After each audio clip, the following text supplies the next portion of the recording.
se tornassem proletárias enquanto o próprio proletariado estava expelindo um gigantesco exército de desempregados crônicos.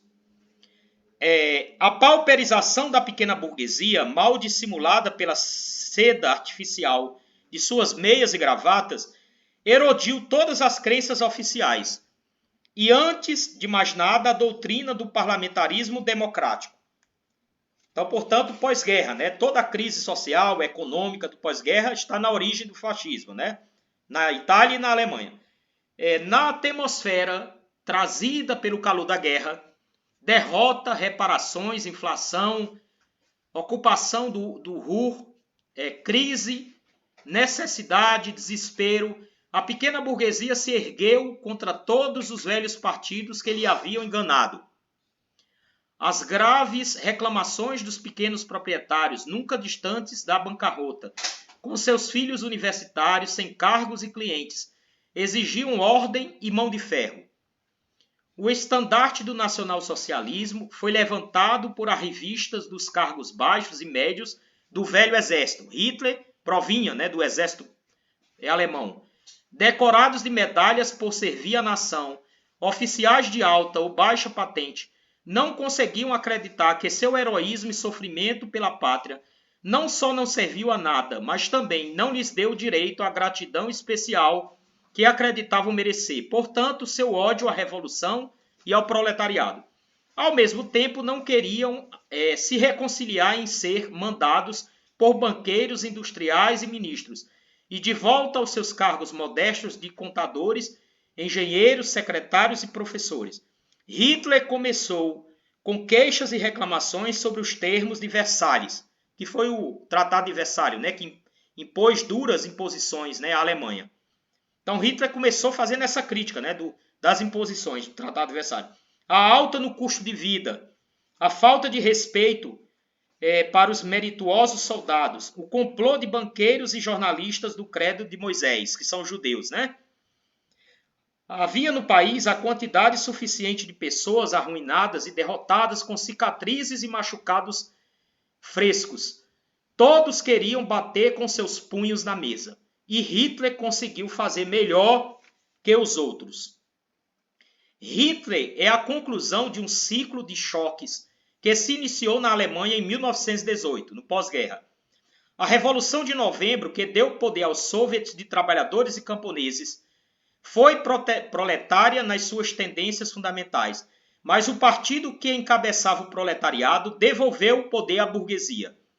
Nesse sentido, a social-democracia abriu a era da contra-revolução, antes que a revolução pudesse completar seu trabalho. A social-democracia salvou a burguesia da revolução proletária. Então veio o giro ao fascismo para libertar a burguesia da social-democracia. A revirada de Hitler foi apenas o último elo na cadeia de transformações contra-revolucionárias. Tá certo? Então, Trotsky aqui faz, né, toda a análise, nesses dois textos, da conjuntura, não só do caráter, né, de massas do fascismo, mas também das condições históricas, né, que levaram a essa contra-revolução e que abriram a possibilidade, né, de um Estado, de um governo e de um regime fascista na Alemanha. E como eu disse anteriormente, né, diante da negativa do Partido Comunista Alemão de realizar, constituir uma frente única com o Partido Socialista, então Trotsky vai, evidentemente, denunciar, né, essa traição, tá certo? Porque isso está na base, né, da vitória de Hitler. Porque, veja, se houvesse uma frente única que congresse a mobilizar milhões de operários, o movimento fascista, né, iria se confrontar com milhões de operários nas ruas. Vocês imaginaram? Milhões de operários sociais-democratas, milhões de operários comunistas nas ruas, armados, contra as hordas fascistas, teria destruído. Tá certo? Teria destruído, teria impossibilitado a chegada de Hitler ao poder e teria aberto a possibilidade de uma insurreição, de culminar esse processo como uma insurreição proletária, uma revolução proletária, não é, que abriria a história da Alemanha para o socialismo. Vocês já imaginaram o que representaria a derrota do fascismo antes de poder chegar ao poder na Alemanha, né? E a vitória de uma revolução proletária para o mundo na Alemanha, né? Então, Trotsky, de fato, né, de fato, não só defendeu a tática da Frente Única Operária, bateu nessa tecla, todos os artigos aqui do livro Revolução e Contra-Revolução, Trotsky vai defender a Frente Única Operária, né, em particular a constituição dessa frente, né, das organizações mais importantes, dos sindicatos, dos movimentos, dos partidos, do Partido Comunista Alemão, do Partido Social Democrata, dos trotskistas, uma frente única operária que pudesse mobilizar esses milhões aí de trabalhadores para derrotar, não é, o fascismo. Como Trotsky fez grandes previsões nesse livro. Por exemplo, ele previu que se Hitler chegasse ao poder na Alemanha, iria desencadear a destruição das organizações do movimento operário. Iria destruir não só o Partido Comunista Alemão, mas iria destruir os outros partidos também. O Partido Social Democrata Alemão, não é? Iria, de forma violenta, brutal, não é? Destruir todo e qualquer resquício de democracia operária no país. O que é que aconteceu com a chegada de Hitler ao poder?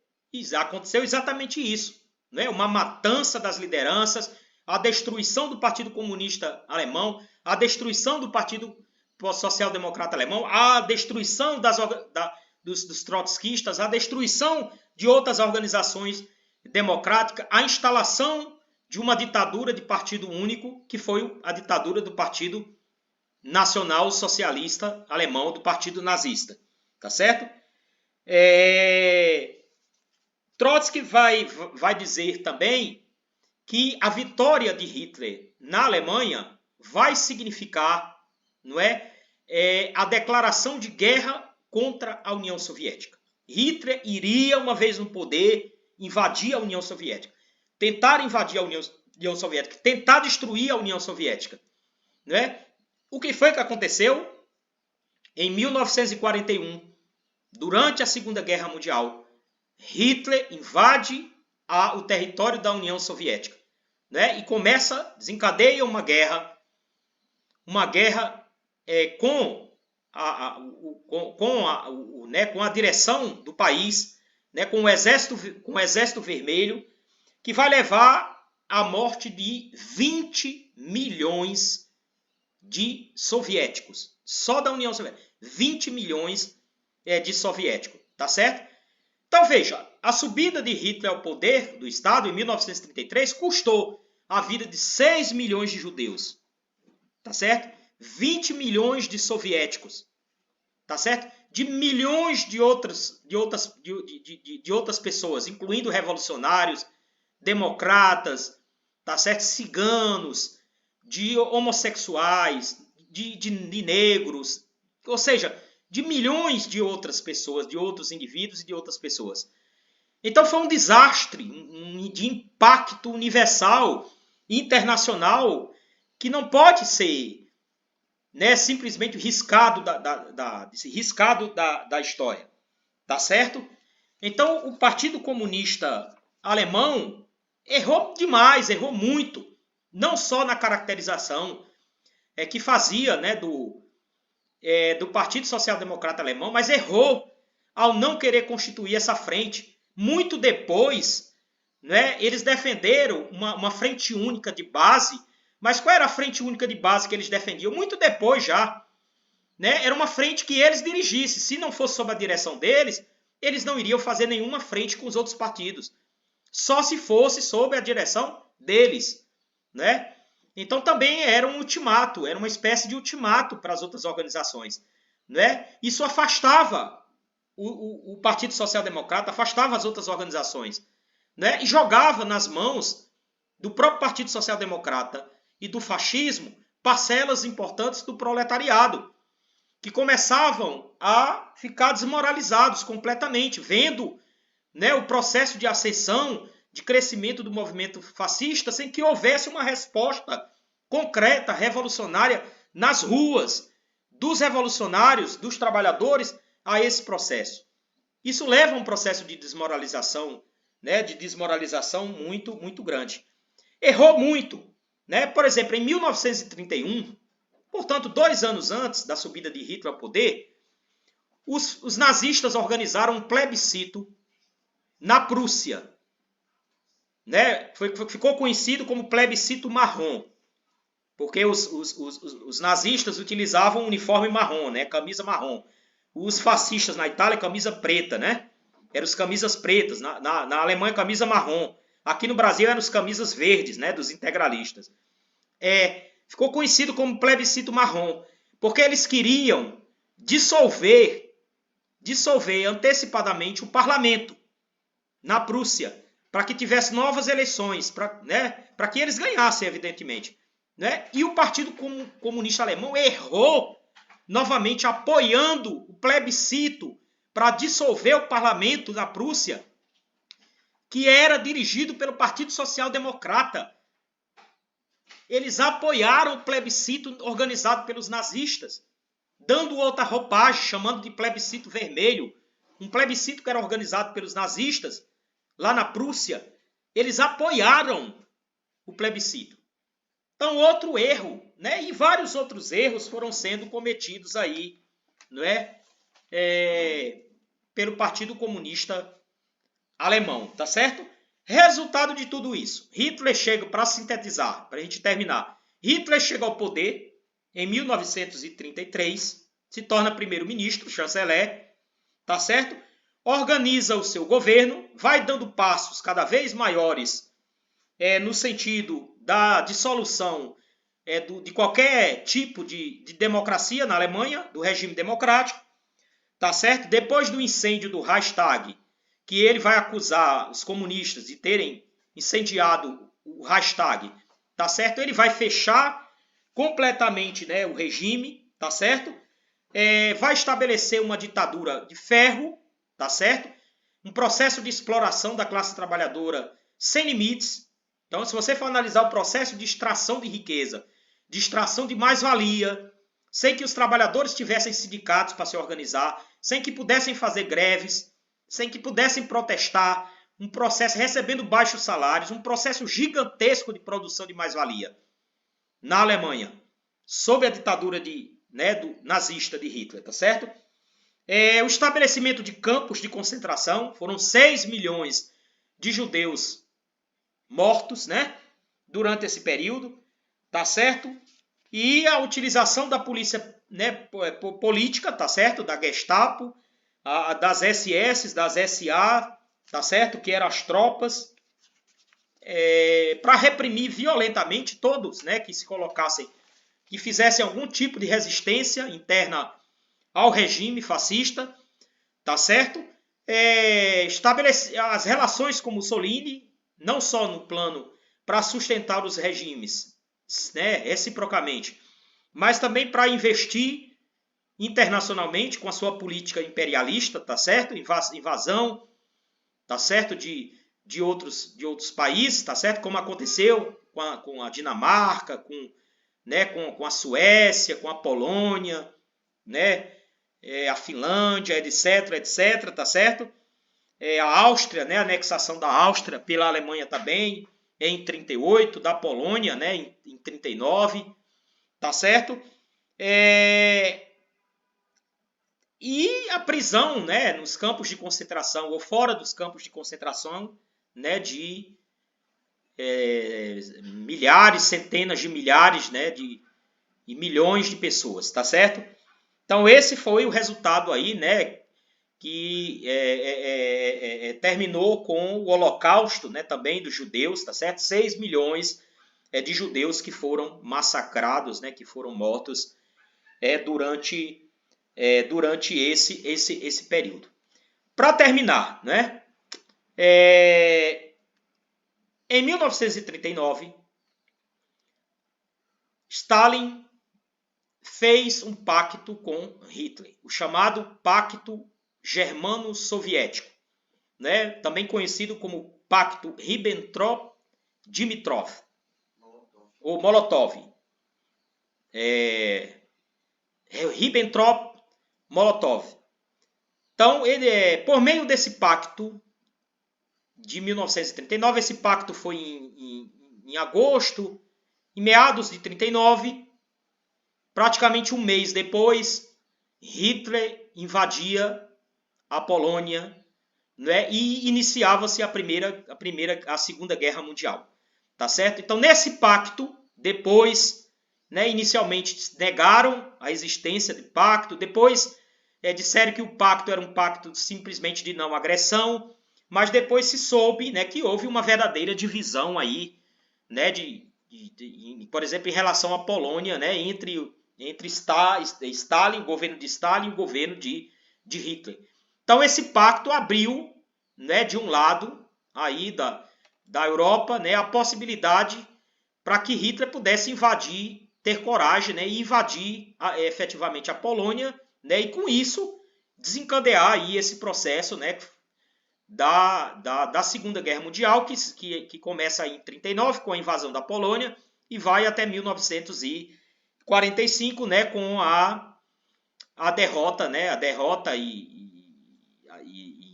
de Mussolini e Hitler, né, a morte, a captura de Mussolini, né, o fuzilamento de Mussolini pelos guerrilheiros, pela resistência, e na Alemanha, né, o suicídio de Hitler, tá certo? Com a chegada, né, das tropas, tá certo? Com a possibilidade, né, da chegada aí das tropas russas, né, soviéticas no país, tá certo? Então, mais esse pacto, né, o pacto Ribbentrop-Molotov, tá certo? Ele foi um escândalo, né, mundial, foi um escândalo, tá certo? Mundial, tá certo? Teve um impacto muito grande, inclusive, né, dentro do movimento socialista mundial, né, e até hoje é algo, né, que discutido, né, e que precisa ser analisado e discutido por quantos discutam não só a questão do fascismo, mas discutam o movimento, né, o movimento socialista mundial.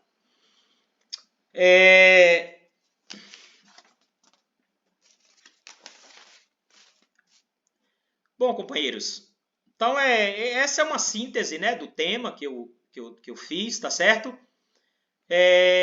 Os companheiros podem encontrar toda essa análise, né, no livro de Trotsky, tá certo? Ela está contida, eu não acrescentei absolutamente nada, toda a análise está contida no livro Revolução e Contra-Revolução, tá certo? Na Alemanha, tá certo? Há diversas passagens aqui importantes que devem ser lidas, tá certo? Onde Trotsky faz todas essas previsões, tá certo? Não só a análise toda essa conjuntura histórica, política, econômica, social da época, mas todas essas previsões que eu citei aqui para vocês, e em particular a defesa, né, da frente única, operária, tá certo? Como a tática adequada, né, para se combater o fascismo, tá certo? Eu só queria uma última observação aqui para a gente iniciar aqui as perguntas e as colocações. Como eu falei para vocês, não é, de 1928 a 1934, que é chamado o terceiro período, o Partido Comunista da União Soviética e a Terceira Internacional, e por tabela os partidos comunistas do mundo inteiro, assumiram uma posição ultra-sectária, né? Sectária, ultra-esquerdista, tá certo? Que foi a de se negar a fazer frente com a social-democracia, os partidos socialistas, tá certo? A de caracterizar esses partidos como social-fascismo, como irmão gêmeo, né, do fascismo, tá certo? Só que vai haver uma mudança, né, em 1935. Portanto, logo, né, 2 anos depois da chegada de Hitler ao poder na Alemanha. Porque em 1935 vai ser realizado o 7º Congresso da Internacional Comunista, do Comintern, tá certo? E nesse 7º Congresso, a Internacional Comunista vai mudar a sua avaliação da conjuntura mundial, né? E vai apresentar vai aprovar uma nova tática, que é a tática das frentes populares, as famosas frentes populares, tá certo? Então, veja, ele vai do campo a outro, né? Porque em 28 até 34 era contra fazer frente única com o socialista e com a social-democracia, né? E a partir de 35 adota as frentes populares e agora faz frente não só com a social-democracia, mas faz frente também com as organizações da burguesia, tá certo? Então veja como em 7 anos os partidos comunistas e a Internacional Comunistas foram de um campo a outro, né? Quase uma mudança de 180 graus, né? Então, a partir de 1935, a partir do 7º Congresso, eles vão adotar a tática defendida por George Dimitrov, né? Que vai apresentar o seu relatório fazendo uma análise dessa conjuntura, do fascismo, não é? Vai apresentar uma definição do fascismo. Eu vou até ler aqui a definição dele, tá certo? Que é importante porque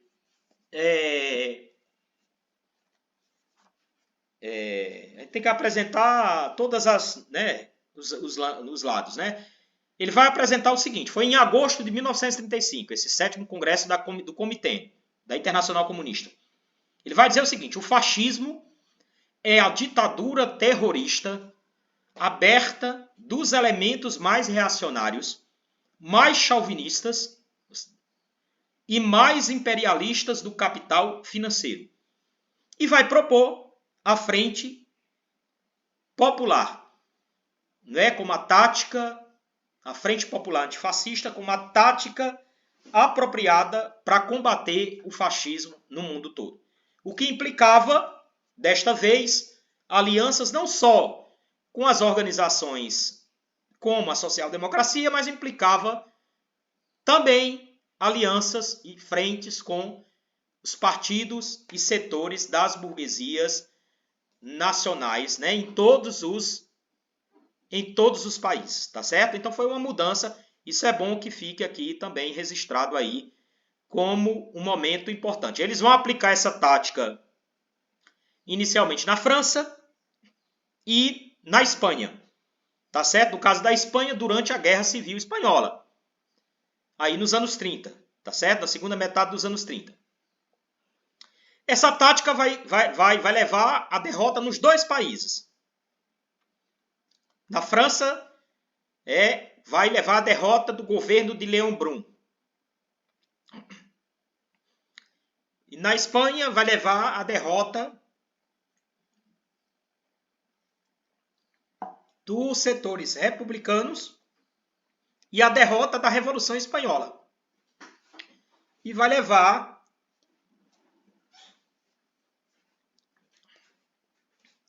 à vitória de Franco, né, na Espanha, tá certo? Derrotando os setores republicanos e derrotando os revolucionários de uma forma geral.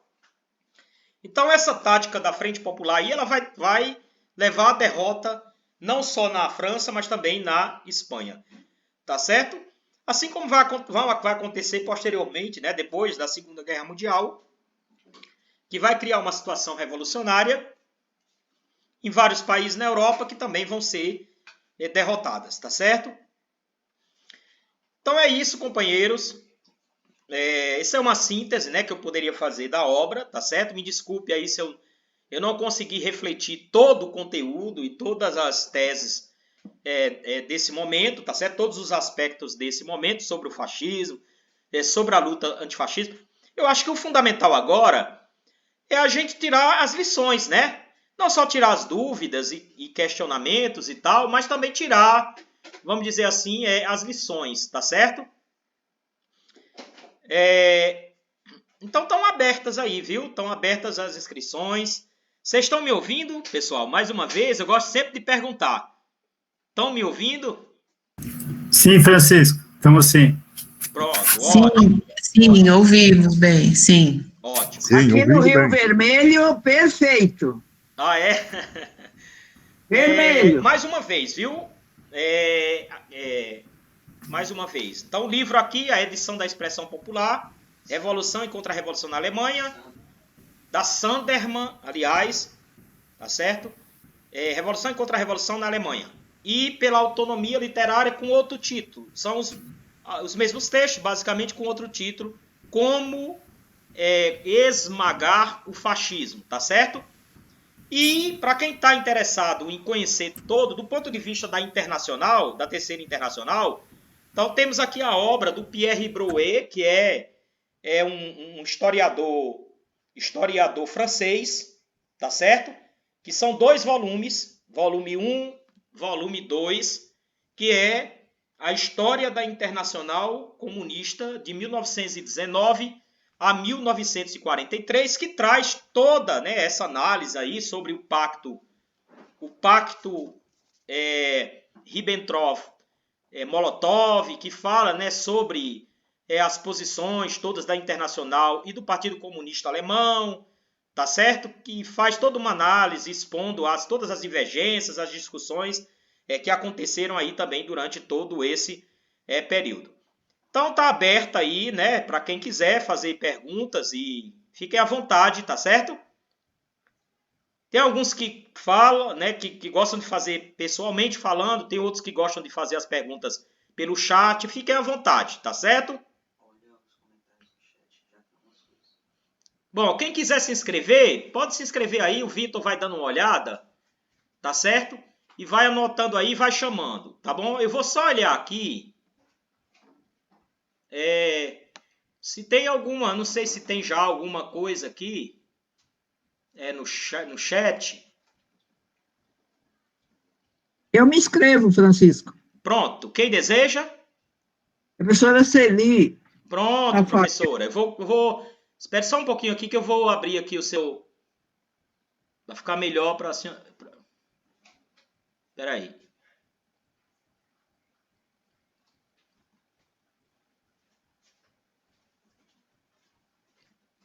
Cadê, Vitor? Coloca onde é que tá aqui? Ah, tá lá em cima, né?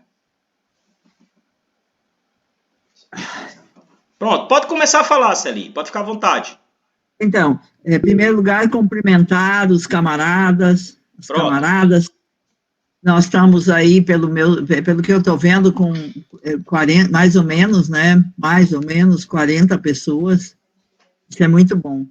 Em segundo lugar, que cumprimentar, Francisco. É fantástico. Porque você apresenta uma síntese rigorosa, e isso é fundamental, porque isso não fecha os ouvidos de ninguém.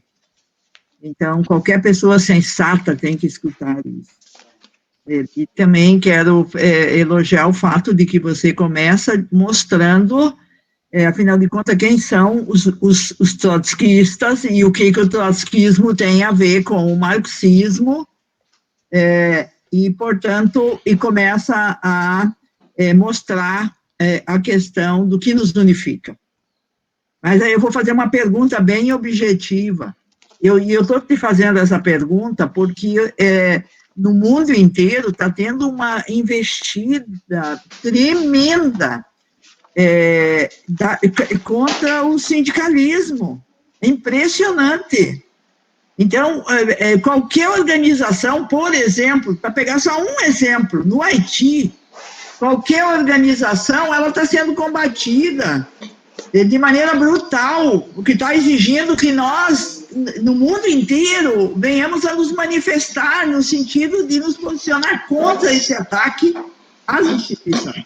Mas aí eu queria que você falasse um pouco mais sobre o que você considera central no tirar as lições do que o Trotsky indica para o sindicalismo. Porque uma referência de que o trotskismo e o sindicalismo estão sendo violentamente atacados é justo o ataque contra o sindicato. E aí, Nesse livro que você cita, o Trotsky, ele escreve uma carta para um sindicalista da Inglaterra, né? Então, eu queria que você, na tua análise, trouxesse para nós o que você considera de elementos centrais para tirar a lição desse ataque violento contra o sindicalismo.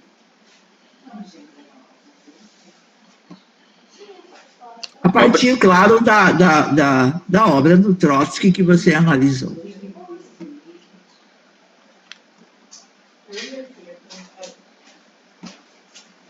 Então, obrigado, Celi, pela intervenção. Uma ótima pergunta. Acho que tem o Jean Menezes. Jean Menezes está aí? Deixa eu ver aqui o Jean. Tô aqui, camaradas. Certo, vou colocar aqui o pessoal lhe conhecer também, Jean. Pode se apresentar, viu? Fique à vontade aí. Beleza, tô à vontade aqui. Eu lhe conheço, mas eu acho que tem as pessoas aí que não lhe conhecem. Tá certo? Pode ficar à vontade.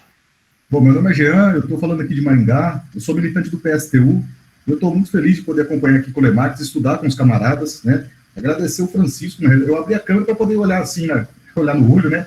Porque assim, agradecer com a câmera ligada, porque assim, pode parecer um pouco pedante, mas eu vou perguntar o que para o Francisco agora, né? Tem muitas coisas que você colocou, eu estou assim, muito satisfeito, assim, porque é uma qualidade de abordagem que o Lemarx está colocando, que é um debate extremamente, assim, de qualidade para a vanguarda revolucionária, né? E trazer o Lenin, trazer o Trotsky agora, né? Eu acho que essa exposição deixou muito claro assim, a importância de fazer análise e caracterização, né? E quando se erra na análise e caracterização, a coisa é grave, e o Francisco colocou muito bem.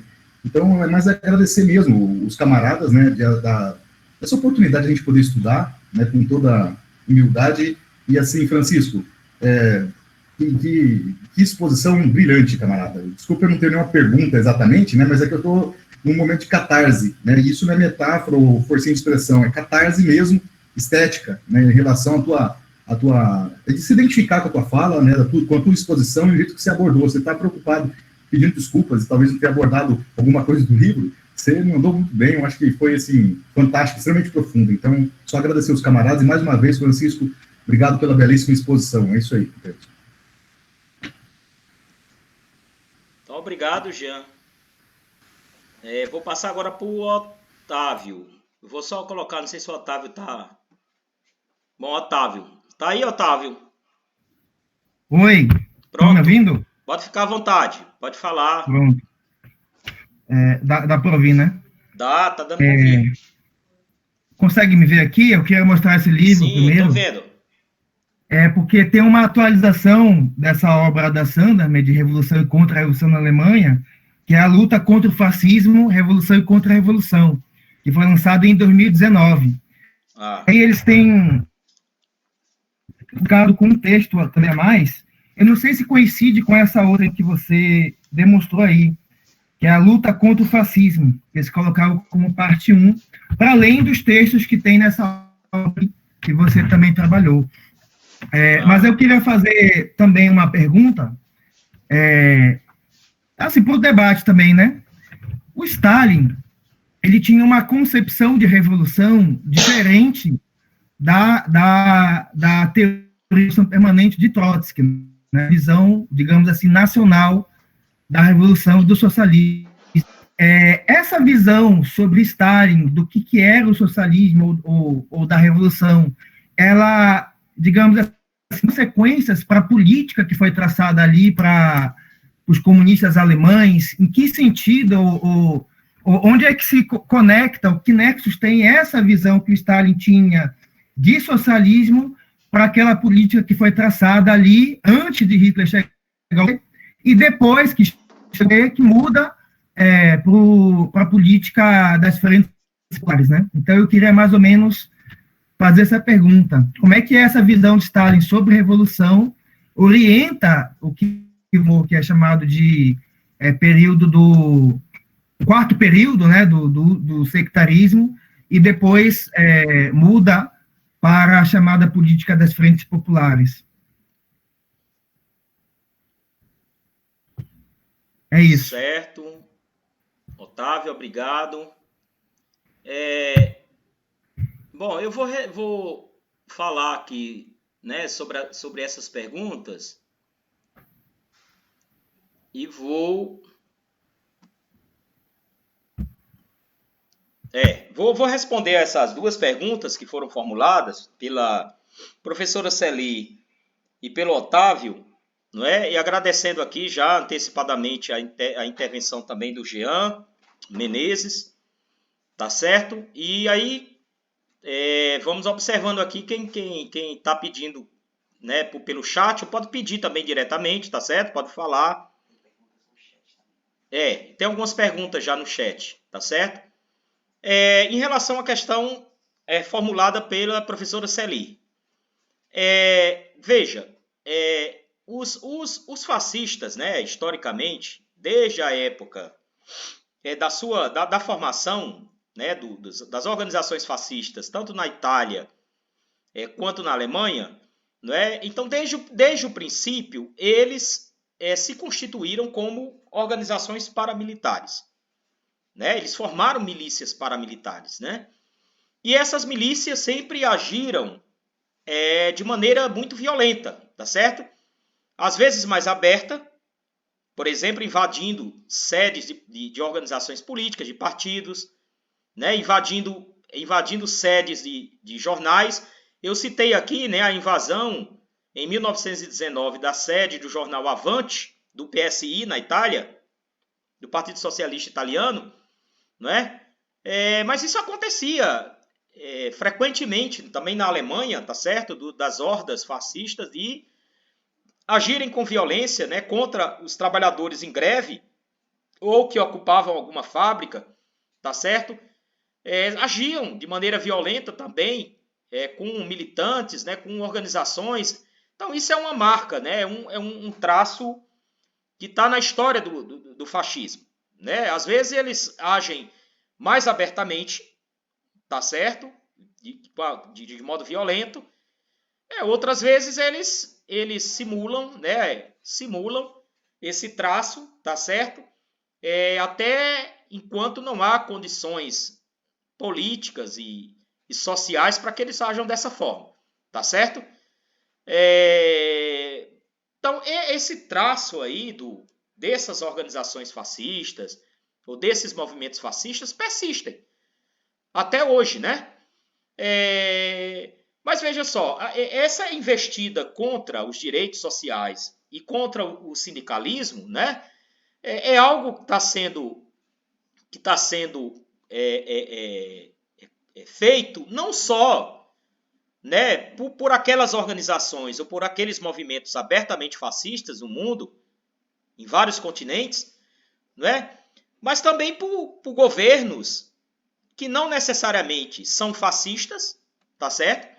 São governos de direita, da direita tradicional ou da nova direita, mas que não necessariamente assumem, né, o fascismo ou se vinculam ao fascismo. Não é? Isso está acontecendo não só em vários países. A gente sabe que nesse último período, ocorreu, né, uma ascensão da direita ou um fortalecimento de organizações de direita em vários países. Né? Nós temos o caso aqui da Itália, tá certo? Temos os casos da Suécia, tá certo? Na Polônia, na Ucrânia e em outros países. Não é? Onde essas organizações abertamente fascistas colocaram realmente os seus punhos, né, de fora e estão agindo, né, agindo abertamente mesmo. Mas em outros países, né, na verdade, isso tem sido obra da direita mais tradicional ou da nova direita, não necessariamente abertamente fascista, tá certo? Nos governos mesmo, que têm, né, aprovado reformas, não só reformas trabalhistas, né, destruindo direitos ou previdenciários, mas também reformas sindicais, não é? Contribuindo, por exemplo, para o esvaziamento, né, dos sindicatos, né? Para o esvaziamento dos sindicatos. Né? Então, há realmente... A gente está vivendo uma época do imperialismo, né? Nós vivemos na fase de decadência do capitalismo, né? Onde a democracia burguesa, né? Que no passado teve um papel, né? Um papel importante, hoje ela está sendo mutilada no mundo todo, tá certo? Pelos governos, né? Pelos diversos governos aí, particularmente nesses países onde você tem uma ascensão da direita. Eu acho que a grande lição do livro de Trotsky, né, é estabelecer a necessidade da frente única, não é? É estabelecer a necessidade da defesa das organizações da classe operária, dos trabalhadores, não é? E que para a defesa das organizações dos trabalhadores, então necessariamente é preciso trabalhar, não é, a constituição de uma frente única, tá certo? O que significa, né, que as organizações operárias, que os sindicatos, os movimentos sociais, né, devem se colocar do ponto de vista, né, da discussão política e do ponto de vista organizativo, não é? Pela constituição de uma frente, tá certo? De uma frente única, não é, que possa fazer frente a esse processo aí de endurecimento dos estados, de endurecimento dos governos, não é? E inclusive de ascensão dessas organizações fascistas, né, em vários países, tá certo? Eu acho que essa é a grande lição, né, de Trotsky. Trotsky bateu nisso nesses anos todos aí, dos anos, né, de 1929, 30 até 1933, tá certo? Infelizmente, o Partido Comunista Alemão e a Internacional Comunista se opuseram a isso, tá certo? Se opuseram à constituição dessa frente única e, não é, criou-se as condições, tá certo, para que se desse a vitória, né, de Hitler na Alemanha, tá certo? Essa repulsa, né, essa oposição da Internacional Comunista e do Partido Comunista Alemão foi um fator importante, tá certo? Na série de fatores que criaram as condições para a ascensão do fascismo. Não foi o único fator, tá certo? Porque nós temos uma conjuntura econômica de crise, tá certo? Tal como nós vivemos uma crise, né, do capitalismo hoje, tá certo? Dessa crise que vem se arrastando aí de 2007, 2008 até agora, tá certo? A Alemanha e a Europa como um todo, né, atravessava uma crise profunda, tá certo? Existe esse fator da crise, né? Existem as condições sociais internas ao país, tá certo? O desemprego, a inflação, as falências, que levaram ao inconformismo, né, de setores importantes, né, da classe média, tá certo? Em relação ao governo da social-democracia e de outros governos mais à frente, né, bonapartistas, que existiram antes da ascensão de Hitler ao poder. Então, a lição fundamental é essa, né? Foi isso que Trotsky defendeu e é isso que nós temos que bater agora, defender. Contra todos e contra todos, infelizmente, porque é uma dificuldade muito grande de diversos setores da esquerda de entender isso, né? Da necessidade da frente única, tá certo? E mesmo aqueles que defendem a constituição de uma frente única, né? Muitas vezes defende apenas retoricamente, formalmente, mas na prática não faz nenhum esforço, né, no sentido de que a frente única se concretize, tá certo? Então há uma dificuldade muito grande, não só por parte das direções dos sindicatos e centrais sindicais, mas também por parte também das organizações do movimento operário, tá certo? Então eu acho que a grande tarefa colocada na atualidade é isso. Se a gente quer defender os sindicatos contra a violência desses grupos fascistas, tá certo?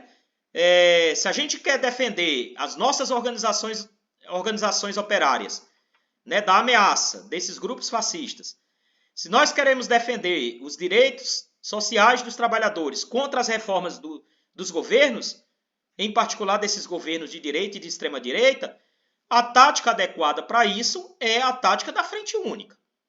Tá certo? Agora, qual é o grande problema de uma parte da esquerda? É que uma parte da esquerda tem defendido a constituição de frentes amplas. Tá certo? Ou seja, né, frentes que englobam, inclusive, setores da burguesia. Não é? E isso tem se constituído como um obstáculo, tá certo? Como um impeditivo aí na Constituição, não é? Da frente única, tá certo? Então eu acho que a grande lição é essa. Eu acho que a gente tem que trabalhar dentro do movimento operário, dentro do movimento sindical, tem que bater nessa tecla, tem que mostrar que esse isolamento, né, das correntes, tá certo? Essa fragmentação, esse processo de desarticulação geral que tomou conta, né, do movimento sindical do país, né, do movimento operário e do movimento socialista, é um fator que joga contra os trabalhadores, que joga contra a classe operária, tá certo? As organizações têm que entender que constituir uma frente única não significa perder a independência, a autonomia de cada uma das organizações, ao contrário, não é? As organizações têm todo o direito de defender a sua independência e a sua autonomia, tá certo? E de defender as suas posições sobre as mais diversas questões, mas que tem que ter um esforço, né? Um esforço por parte não só dos sindicatos, das centrais sindicais, de suas direções, das organizações políticas de maneira geral, da classe operária, né, e do movimento socialista no sentido de constituir essa frente única. A meu ver, essa é a lição, né, que traz aí a obra Revolução e Contra-Revolução de Trotsky. Bom, em relação à política do Partido Comunista e da Internacional. Então nós sabemos aqui, né, nós já discutimos, ainda vamos discutir ainda, né, porque a próxima obra que a gente vai estudar é a Teoria da Revolução Permanente, tá certo? Daqui a 15 dias. Portanto, nós sabemos que a partir de final de 1923, início de 1924, Stalin, juntamente com Bukharin, vão começar a desenvolver, não é? Uma teoria que ficou conhecida, né, no movimento socialista como a teoria do socialismo em um só país, né, ou socialismo em um só país.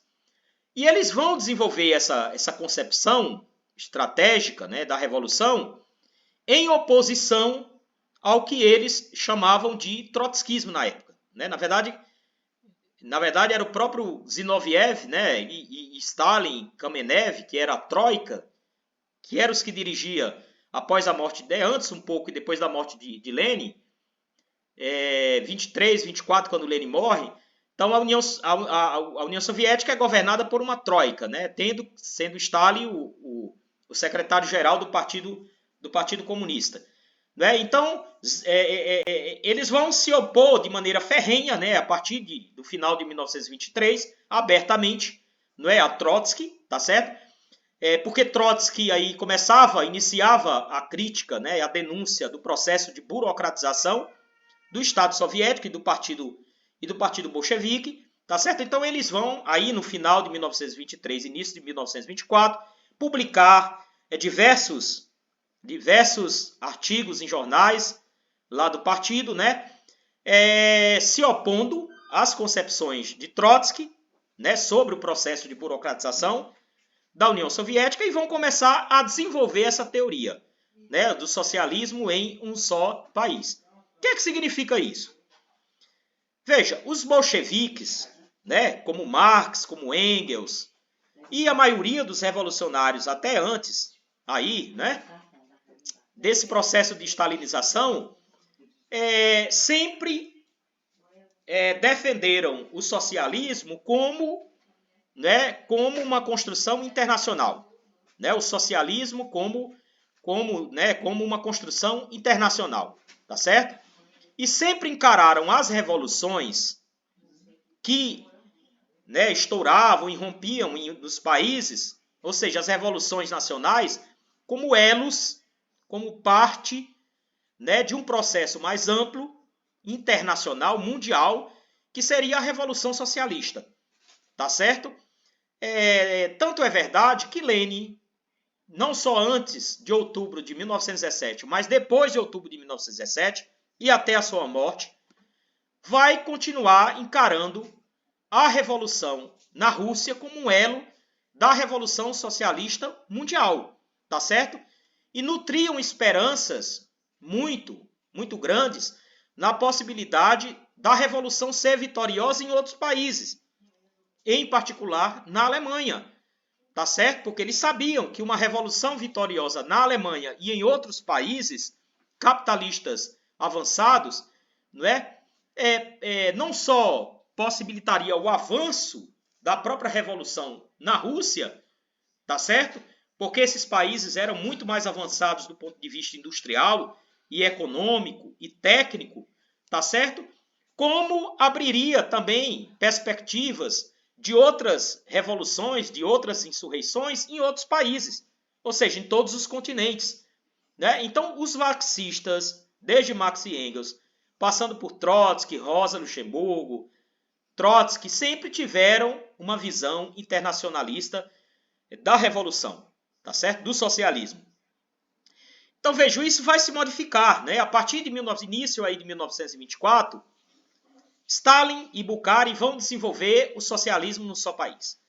Então, isso significa que, para eles, o socialismo poderia se construir de maneira completa nos limites de um país, de um Estado. No caso, a União Soviética, né? A Rússia. Tá certo? Então, era possível se desenvolver plenamente o socialismo, as relações de produção socialistas na Rússia, sem que fosse necessário uma revolução em outros países ou em escala internacional. Tá certo? Então, essa visão deles expressava, de uma certa maneira, esse processo de burocratização do Estado russo e do Partido Bolchevique, né? Que é um processo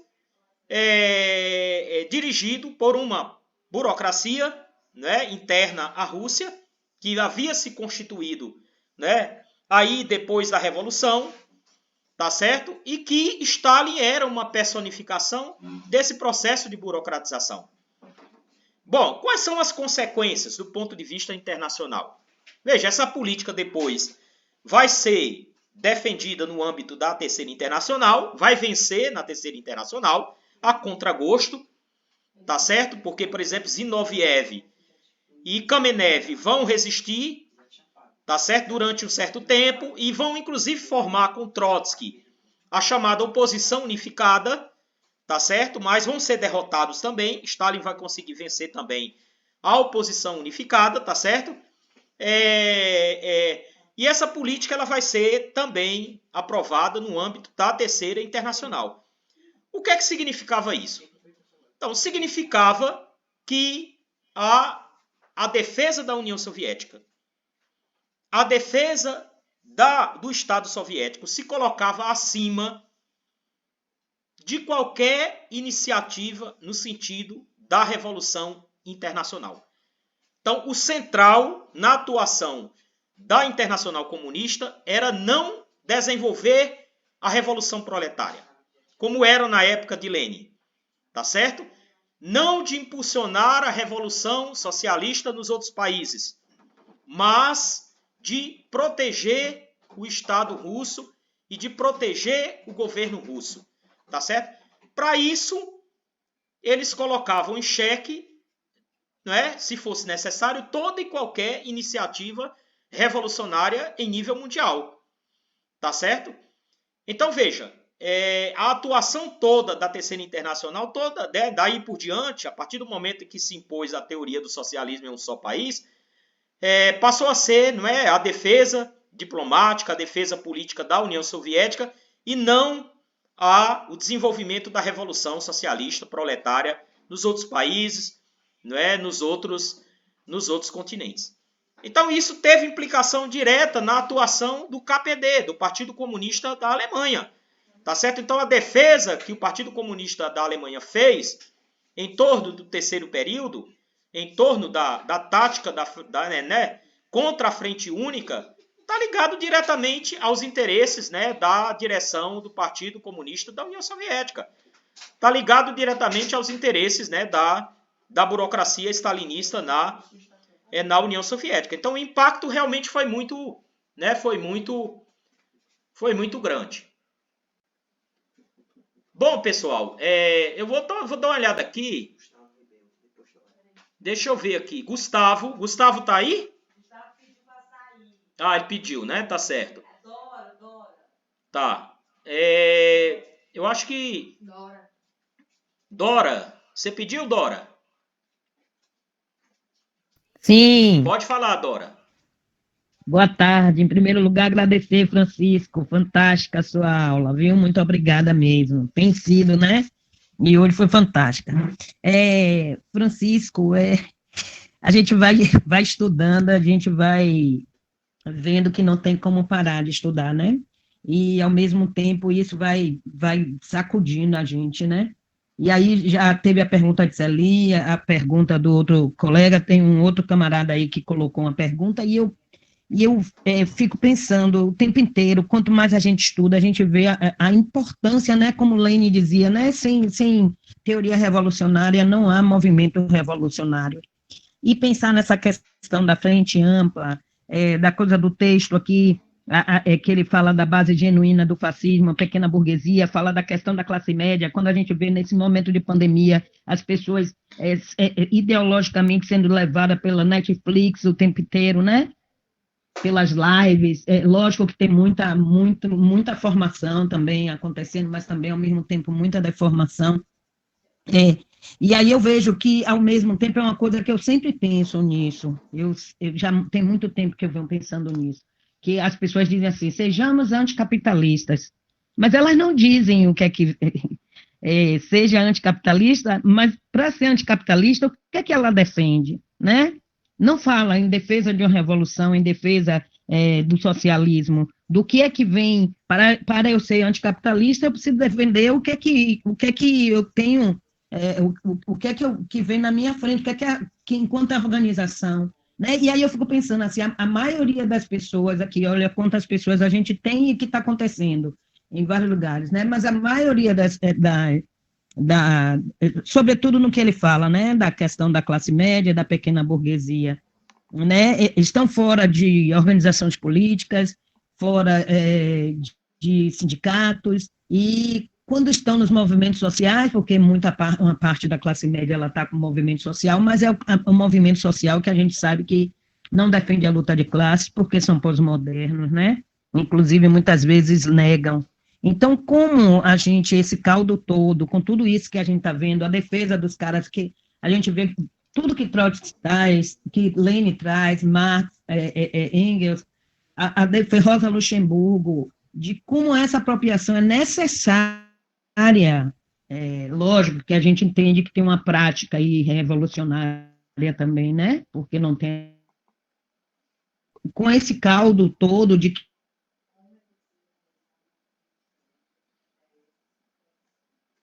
da população, que são os trabalhadores que produzem, que estão trabalhando, inclusive, apesar... Oi, porque tá me ouvindo? Tinha caído aqui, mas pode continuar. Oi? É porque tinha caído aqui a sua fala. Apesar... Pode continuar, viu? Certo, mas você me ouviu? Tô ouvindo aqui, pode continuar. Eu ouvi, Dora, eu ouvi tudinho, eu ouvi. Certo. Então, apesar de sabendo que da importância de toda essa base teórica, né, de que é uma base teórica, mas com muitas práticas de existências, com muita história, né, com muito método, com muita prática revolucionária. Como a gente fazer, inclusive, essa proposição de uma frente única, envolvendo inclusive sindicatos, organizações sociais, parlamentares que também em nada são revolucionários, professores que eu convivo com eles também que não são nada revolucionários, mas não só professores, a classe trabalhadora, né? Mas, assim, como isso é uma coisa que fica me inquietando mesmo, né? Eu mando para as formações, eu mando e meus amigos dizem, você só fica falando nisso, não quer, né? Mas assim, mas eu entendo que envolve uma série de questões. Mas a minha questão é como fazer de puxar as pessoas, né? Mesmo, sabe, mesmo tendo todos os limites, de que a luta, né, para uma frente ampla, para uma frente única, mas que pense não só de defender, sejamos anticapitalistas, mas sejamos anticapitalistas, mas dizendo, defendemos a revolução e o socialismo, sobretudo, e aí é que eu queria puxar o gancho, para o que a gente está vivendo no momento de Bolsonaro, né? Que não tem outra forma, vai ficar defendendo uma democracia burguesa que não é mais possível, né? Hoje está uma live, Maria Luísa que está aí estava comigo, e uma juíza, uma advogada defendendo o Supremo. Aí eu botei para ela Supremo com tudo, que Supremo, o que o Supremo fez, e elas nem leram o que eu coloquei. Mas assim, está iludindo as pessoas de que esse Supremo, de que esse Judiciário é que vai dar conta, desde quando a luta tem que ser nossa, da classe trabalhadora. Muito obrigada, me desculpa se eu falei demais. Não, que é um isso. Abraço a todos. Boa, ótimo. Eu acho que a sua preocupação, Dora, é a mesma do do Lucas, tá certo? É exatamente isso que o Lucas tá perguntando, né? Ele disse, olha, a maioria da esquerda hoje ou é antimarxista ou está próxima do liberalismo. Então, quer dizer, ou reduz a sua intervenção completamente à legalidade, né? A democracia formal, burguesa, ou eleições ao parlamento, ou ao sindicalismo, aquele sindicalismo mais, vamos dizer assim, mais rebaixado, né? Economicista mesmo, quando muito, né? Ou então é uma esquerda liberalizante, né? Meio que próxima do liberalismo, né? Político que não mais, né, faz menção a qualquer teoria revolucionária ou ao marxismo, ou qualquer que seja de um programa revolucionário. Então é mais ou menos, né, seu questionamento, né, a sua pergunta. Tá certo? Então veja, o movimento socialista, e aí entra o movimento sindical também, o movimento operário, ele sempre foi marcado, né, por essas diferenças. Tá certo? Então nós tivemos a oportunidade aqui de ler, de discutir a obra O Que Fazer. Na obra O Que Fazer, Lênin apresentava essas tendências todas, né? A tendência do reformismo, a tendência do economicismo, que era o revisionismo, né? O reformismo, e o economicismo era o revisionismo, que Lênin chamava de revisionismo. Tá certo? A corrente revolucionária, que eram os bolcheviques, os marxistas, tá certo? Os marxistas legais, etc, etc, etc. Talvez se a gente for pegar hoje, né, com todas as mudanças, mutatis mutandis, mudanças e tal, né? Então, se a gente for pegar hoje, a gente poderia ver que essas correntes políticas, né, reformismo, centrismo, que são aquelas correntes mais vacilantes, né, entre o reformismo e o marxismo, e as correntes que se reivindicam da Revolução Socialista, essas correntes todas estão dentro do movimento hoje. Tá certo? Dentro do sindicalismo, nós temos também a atuação das diversas organizações e partidos políticos, né, que vão desde uma atuação economicista, sindicalista no sentido de economicista mesmo, tá certo? E muitas vezes pelega, né? De conciliação com os interesses das empresas, dos patrões, tá certo? De travar a luta, obstaculizar a luta né, de classe dos trabalhadores, a organização dos trabalhadores, tá certo? Até os setores mais radicais ou mais avançados. Então isso também existe dentro do sindicalismo. Tá certo? Agora veja, a questão da frente única é uma imposição da realidade. Quer dizer, os marxistas não defendem a frente única não porque eles queiram defender. Não é porque eles querem se diferenciar dos outros setores que defendem frente ampla, né? Porque simplesmente não é isso.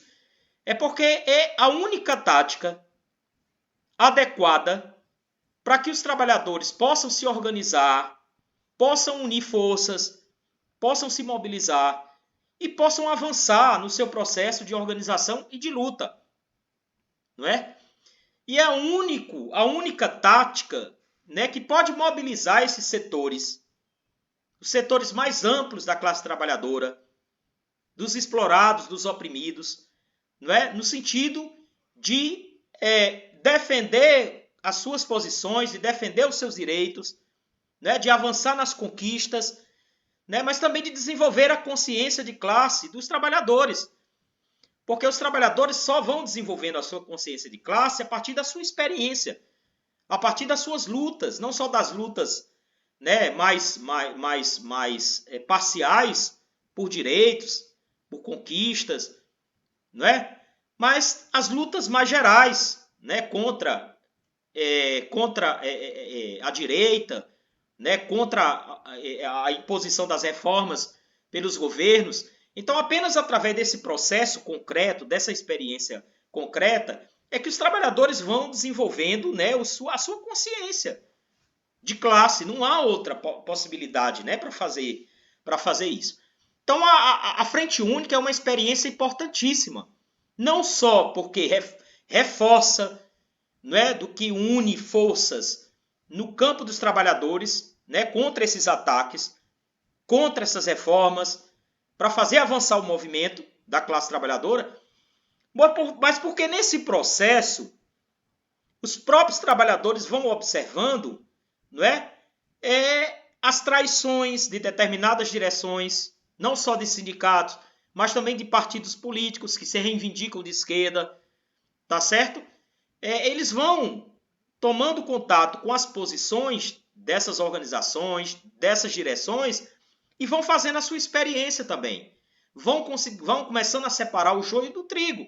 Vão vendo quem de fato está junto deles, está defendendo os interesses, né, coletivos e os interesses dos trabalhadores e quem não está. Então a experiência da Frente Única ela é importantíssima.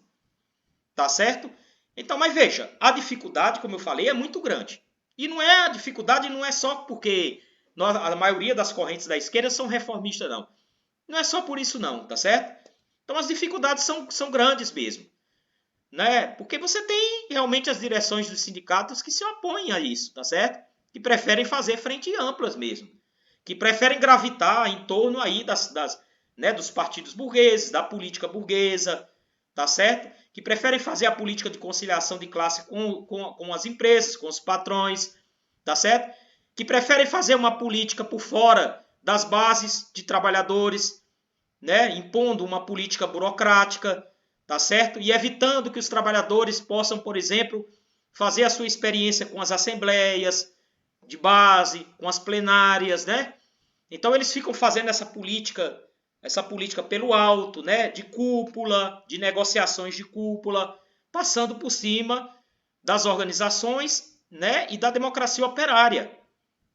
Muitas direções aí de certos sindicatos, inclusive, aboliram completamente a democracia operária no seu âmbito. Tá certo? E sequer fazem assembleias. Sequer chamam assembleias para discutir a situação política, a situação, a conjuntura, e tirar um programa ou um plano de luta para a categoria. Quando tem uma greve, por exemplo, está tendo uma greve dos Correios agora. Tá certo? Então, há uma greve, aí os trabalhadores da Embraer, vai ser quase 600 demissões, acho mais de 600 demissões, tá certo? Há outras movimentações de professores, de outras categorias. Mas veja, não há nenhuma disposição das direções sindicais de unificar essas lutas, de criar uma comissão em comum, né, dessas greves e desses movimentos, no sentido, né, de fortalecer reciprocamente, né, de iniciar um movimento da classe trabalhadora nacional para pôr abaixo essas reformas que estão sendo aprovadas pelo governo. Está aí uma reforma que está aí já, né? Já deu entrada, o governo deu entrada na reforma administrativa, que vai ser um processo de destruição de direitos dos servidores públicos. Os futuros servidores públicos não têm direito, por exemplo, à estabilidade, não é? Então vão ficar aí à mercê dos governos e de cada governante, tá certo? Então as dificuldades são muito grandes, tá certo? Mas os revolucionários, os marxistas, têm que defender a política da frente única, tá certo? Passando por cima dessas dificuldades, enfrentando o isolamento, tá certo? Criticando quando for necessário as posições dessas outras correntes, desses outros partidos e dessas burocracias, tá certo? E apostando, sobretudo, nos métodos da democracia operária, tá certo? Que nos favorece aos revolucionários, aos marxistas, né? O chamar assembleias, construir plenárias unificadas, né? Chamar a unificação das greves, tudo isso aí fortalece a nossa luta, tá certo? E nos favorece enquanto revolucionários, enquanto marxistas, tá certo? Mas realmente tem muita retórica, né, no meio do movimento, tá certo? Muita retórica, muito formalismo, e na prática não há um esforço realmente honesto, né, da parte da maioria das organizações e das direções sindicais, no sentido mesmo de constituir essa frente única. O Luiz Felipe fez uma pergunta aqui sobre a questão das igrejas, né, durante esse processo aí do fascismo, né? Eu vou dar um exemplo só, tá certo? Em 1928, Mussolini fez um acordo, um pacto com o papado, reconhecendo o Estado do Vaticano, né? Então, por aí vocês tiram, né, qual foi o papel das igrejas, né, durante esse processo, né? Então, por exemplo, aqui na ditadura militar, nos anos da ditadura militar, uma parcelas da igreja, do clero, apoiaram o golpe de 64. É verdade que houve resistência interna dos setores de base, dos setores ligados aos núcleos, né, que tinham trabalho, né, de base nos estudantes, nos operários, nas pastorais. Houve uma resistência muito grande. Mas os setores mesmo que comandavam a igreja, né, elas ficaram do lado, né, do golpe de 64 e foram uma base importante aí do golpe, né, dos governos militares durante anos. Então isso aconteceu também, né, na Itália, tá certo? Então a gente não tem que ter muito, né, muita ilusão em relação a essa questão não, tá certo?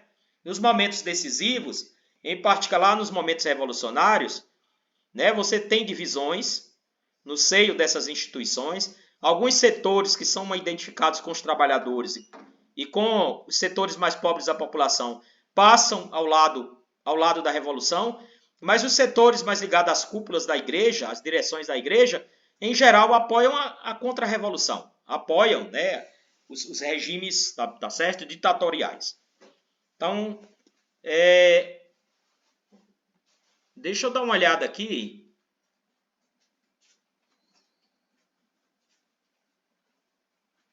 Eu não sei se tem alguma. O Lucas Lima está dizendo aqui, a igreja protestante alemã apoiou o nazismo também. Bom, Francisco, deixa eu falar sobre uma coisa, posso? Quem é? Posso? Dora.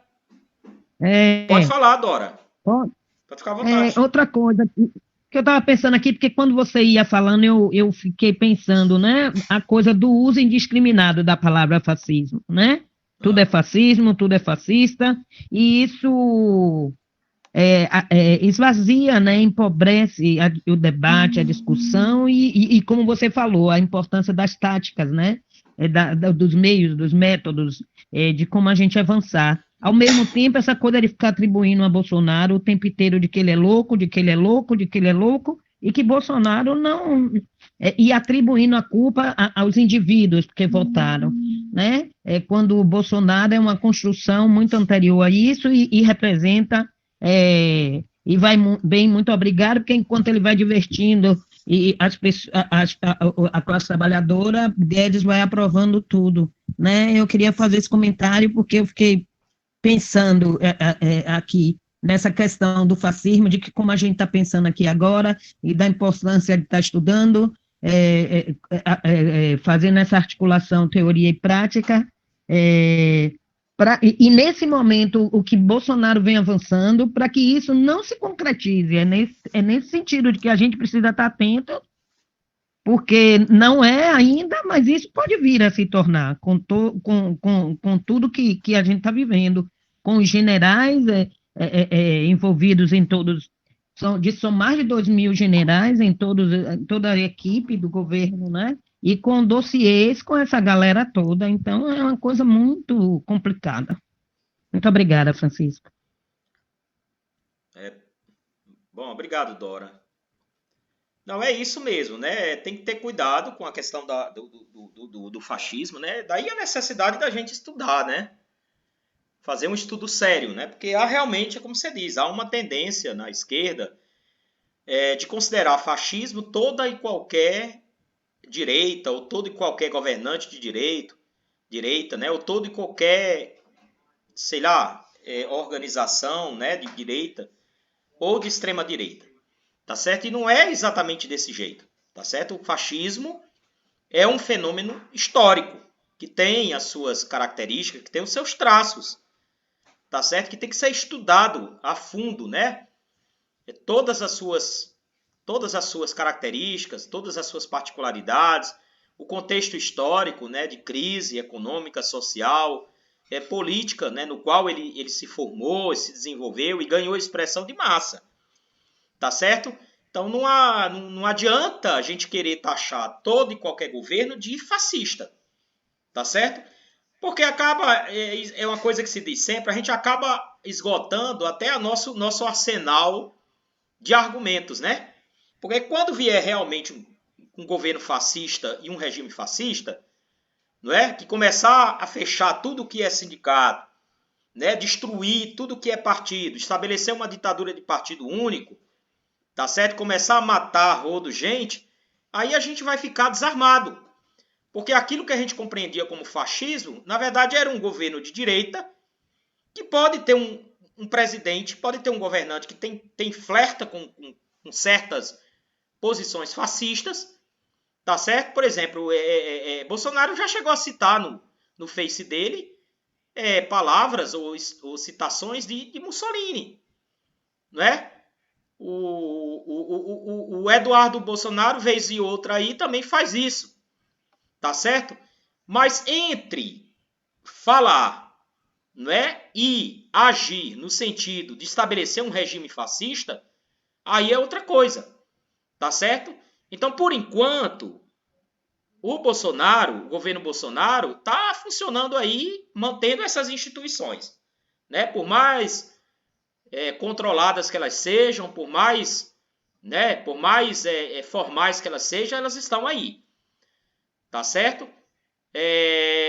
Então a gente tem que saber diferenciar o que é um regime fascista e o que é um governante que flerta, não é? E que cita, ou que, né? O que a gente sabe a respeito de Bolsonaro e desse movimento todo é que no seio desse movimento há, de fato, pequenas organizações fascistas.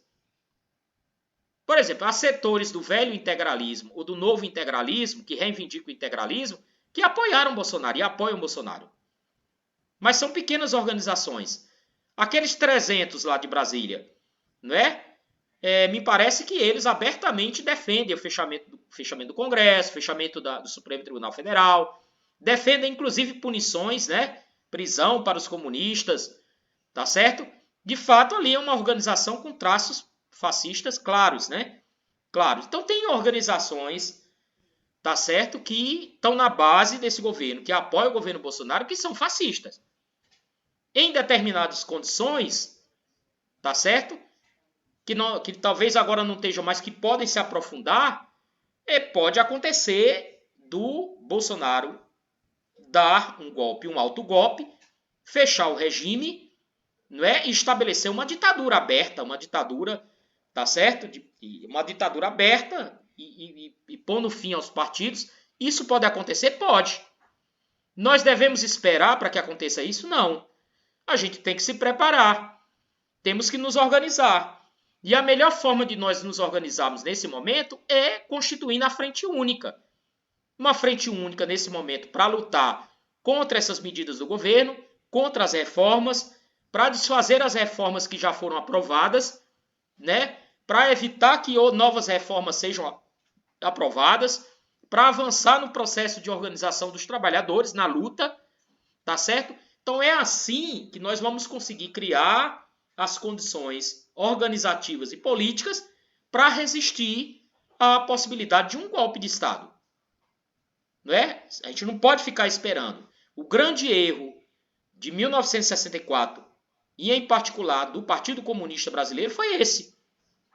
Foi a ilusão de que o governo de Goulart pudesse estabelecer uma resistência a um possível golpe, certo?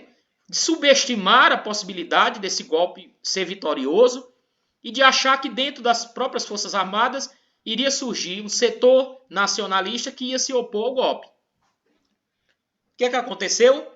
Os trabalhadores ficaram desarmados completamente e diante de um golpe de Estado em curso, não houve possibilidade de resistência nenhuma, tá certo? E um processo de desmoralização enorme dos trabalhadores no país. Então é isso, né? O problema é ficar esperando até que as coisas ocorram. Esse é o grande erro, tá certo? E não a partir de agora iniciar o processo de organização, que significa trabalhar pela frente única, tá certo? Então esse é o problema fundamental. Mas nós sabemos que os setores predominantes, hegemônicos na esquerda, eles não estão preocupados com a frente única. O que eles querem é uma frente eleitoral, uma frente ampla, tá certo? Uma frente ampla com partidos da burguesia, com setores da burguesia, que possa abrir frentes eleitorais nas próximas eleições, ou nas eleições de 2022. É isso que está por trás dessa frente ampla. Não é uma frente para combater os movimentos das organizações fascistas ou o governo Bolsonaro. Não é isso, tá certo? Não é uma frente para fortalecer a organização dos trabalhadores. É uma frente que possa acumular forças para que esses partidos possam se expressar nas eleições de agora e em 2022. Não é essa frente que nós defendemos. Nós não defendemos essa frente. Nós defendemos uma frente de luta. Porque não se combate, isso é um problema da retórica contra o fascismo. Tá certo que as organizações falam muito em fascismo. Eu não sei se vocês se lembram da experiência que nós tivemos aqui na frente antifascista. Eu posso dizer isso porque eu e a Sandra estávamos à frente daqui da organização. Não é? Nós estávamos à frente da organização. Tá certo? Demos, inclusive, bom tempo na organização dessa frente. Conseguimos várias correntes, inclusive setores do PT, de correntes da esquerda, tá certo? Muitas correntes participaram dos debates, das discussões, fizemos várias plenárias aqui, tá certo? A discussão inicial, que demorou mais, foi para tentar caracterizar o que era o governo Bolsonaro. Tinha todo tipo de caracterização que você pensar. Desde governo fascista, até bonapartismo, semi-bonapartismo, não é?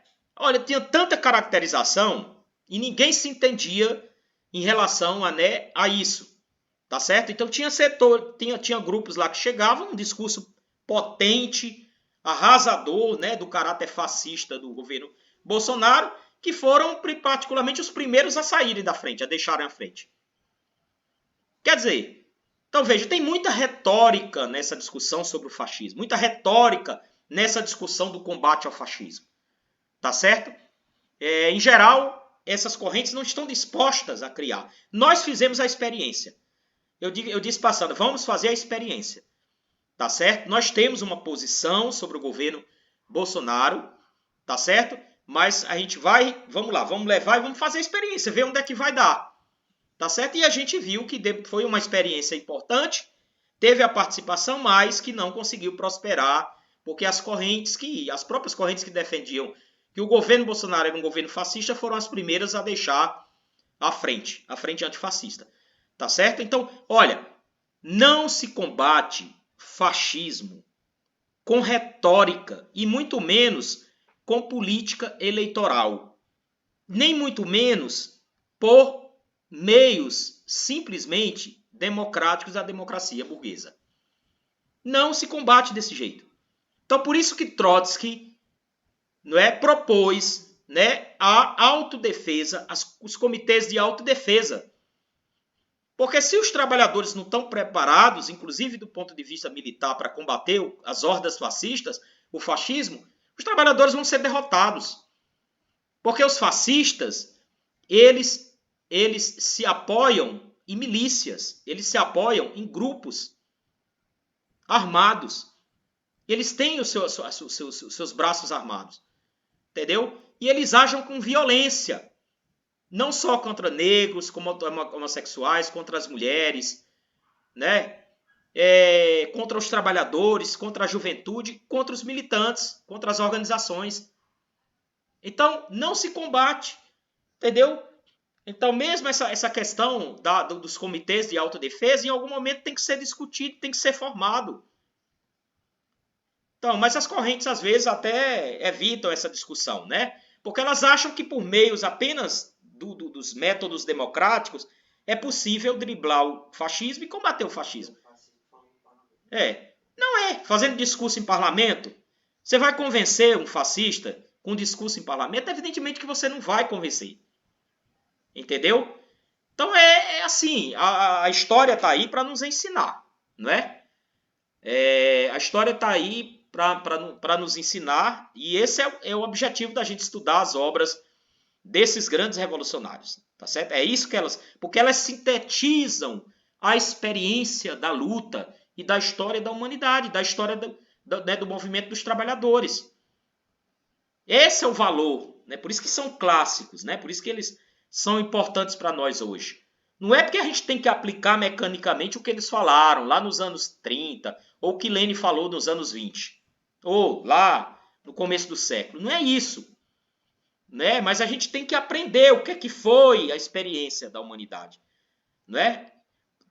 Com relação a esses fenômenos políticos.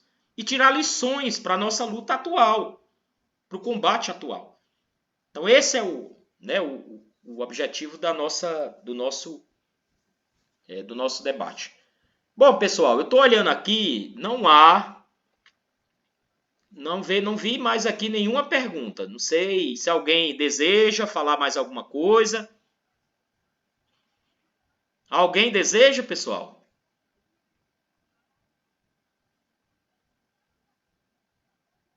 Não sei. Ninguém se colocou, então eu tô.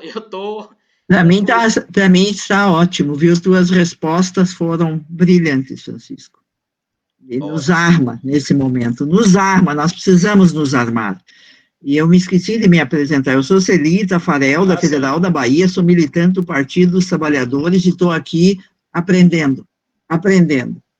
E acredito nisso que Trotsky deu a sua vida para materializar o que está no Manifesto Comunista, Trabalhadores do Mundo Univos. E para derrubar esse governo Bolsonaro, nós temos que aprender a fazer isso. Ótimo, Celi. Obrigado pela sua intervenção. Bom, camaradas, então eu agradeço, certo, a presença de todos, tá certo? Em particular da professora Celi, né, que é uma figura importante, né, do movimento, tá certo?